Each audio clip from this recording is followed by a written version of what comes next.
Halo teman-teman, di video kali ini kita akan membahas bagaimana dunia olahraga berkembang dari waktu ke waktu.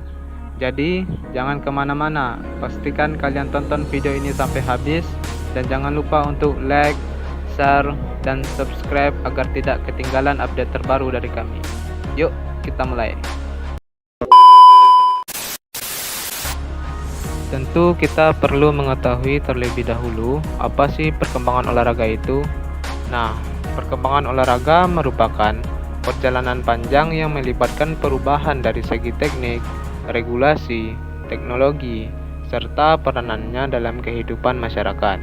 Olahraga yang awalnya hanya sebagai aktivitas fisik atau ritual, kini telah menjadi industri global yang mencakup kompetisi tingkat dunia, bisnis, hingga gaya hidup. Nah, berikut merupakan rangkaian perkembangan olahraga di dunia dari zaman Yunani kuno, abad pertengahan, abad ke-19, abad ke-20 dan ke-21. Nah, sedangkan di Indonesia, perkembangan olahraga itu dimulai dari zaman kerajaan, masa kolonial Belanda, dan juga setelah kemerdekaan. Nah, untuk mengetahui lebih lanjut, mari kita bahas. Baik, di sini kita akan membahas perkembangan olahraga di dunia pada zaman Yunani kuno. Nah, pada zaman Yunani kuno, olahraga menjadi bagian penting dari kebudayaan dan kehidupan masyarakat. Mereka memiliki berbagai jenis olahraga seperti gulat, tinju, balap kereta kuda, dan pentalton. Nah, olahraga ini tidak hanya dilakukan untuk kebugaran dan kesehatan, tetapi juga sebagai sarana untuk mempersiapkan diri untuk perang dan sebagai bentuk penghormatan kepada dewa-dewa mereka. Mereka juga memiliki tempat-tempat khusus untuk melakukan olahraga seperti gimnasium dan stadion. Salah satu contoh penting dari perkembangan olahraga pada zaman Yunani kuno adalah Olimpiade kuno yang pertama kali diselenggarakan pada tahun 776 sebelum Masehi dan diadakan setiap 4 tahun sekali. Nah, Olimpiade ini menjadi acara olahraga internasional yang paling bergengsi pada masa itu dan mempertemukan atlet-atlet dari seluruh Yunani untuk bersaing dalam berbagai cabang olahraga. Nah, kemudian lanjut ke abad pertengahan. Nah, pada abad pertengahan, olahraga mengalami perubahan yang signifikan. Olahraga pada masa ini lebih difokuskan pada kegiatan yang berkaitan dengan perang dan pertahanan, seperti pertandingan pedang, panah, serta balap kuda. Satria dan bangsawan menjadi pelaku utama dalam kegiatan olahraga ini, yang bertujuan untuk meningkatkan keterampilan dan kebugaran mereka dalam pertempuran. Selain itu, gulat dan olahraga lainnya juga masih dilakukan, terutama di kalangan rakyat jelata. Nah, selama abad pertengahan, olahraga mengalami penurunan sementara karena pengaruh gereja Katolik.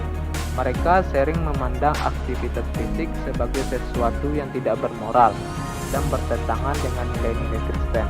Akibatnya, praktik olahraga diabaikan dan banyak kompetisi serta permainan populer di zaman kuno ditinggalkan. Nah, meskipun mengalami penurunan, olahraga tidak sepenuhnya menghilang pada abad pertengahan ini.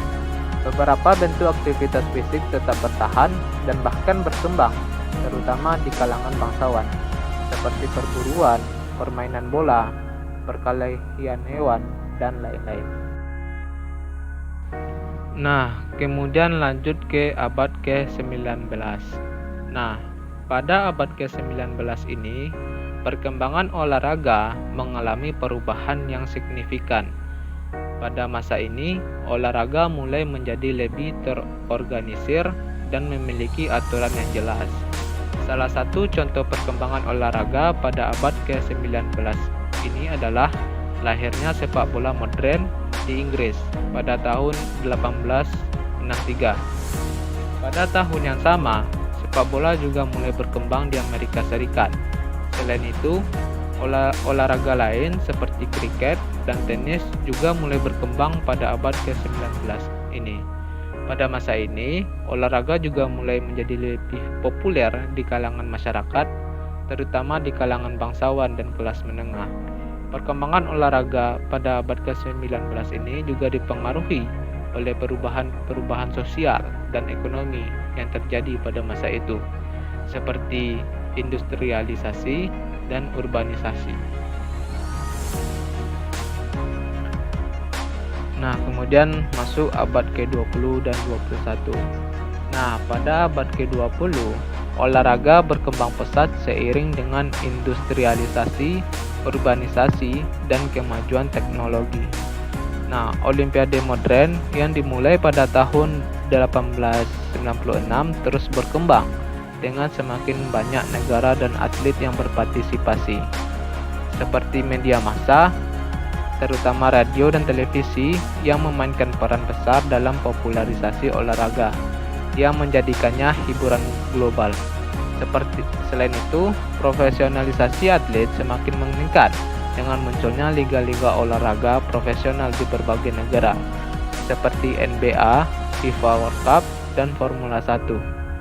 Kemudian masuk ke abad 21, olahraga semakin terdigitalisasi dengan hadirnya analisis data, teknologi VAR, dan pelatihan berbasis kecerdasan buatan. Media sosial juga mengubah cara interaksi antara atlet dan penggemar, sementara e-sport muncul sebagai cabang olahraga baru yang mendapat pengakuan internasional. Selain itu, kesadaran akan kesehatan kebugaran mendorong tren olahraga rekreasi seperti lari maraton, yoga, dan kebugaran berbasis aplikasi digital. Nah, selanjutnya kita akan membahas perkembangan olahraga di Indonesia pada zaman kerajaan. Nah, perkembangan olahraga pada zaman kerajaan tidak terlepas dari pengaruh budaya dan agama yang masuk ke Indonesia. Misalnya, agama Hindu-Buddha yang membawa konsep yoga dan meditasi yang juga mempengaruhi perkembangan olahraga. Selain itu, kontak dengan pedagang asing juga memperkenalkan beberapa jenis olahraga baru seperti sepak bola. Nah, perkembangan olahraga pada zaman kerajaan memberikan kontribusi yang besar terhadap perkembangan olahraga di Indonesia pada masa modern. Beberapa jenis olahraga tradisional seperti pencak silat dan karapan sapi masih tetap populer dan dilestarikan hingga saat ini. Selain itu, nilai-nilai luhur yang terkandung dalam olahraga seperti sportivitas, fair play, dan semangat juang juga diwariskan dari generasi ke generasi. Nah, kemudian lanjut ke masa kolonial Belanda. Nah, perkembangan olahraga di Indonesia pada masa kolonial Belanda dipengaruhi oleh kebijakan pemerintah kolonial yang berorientasi pada kepentingan ekonomi dan politik.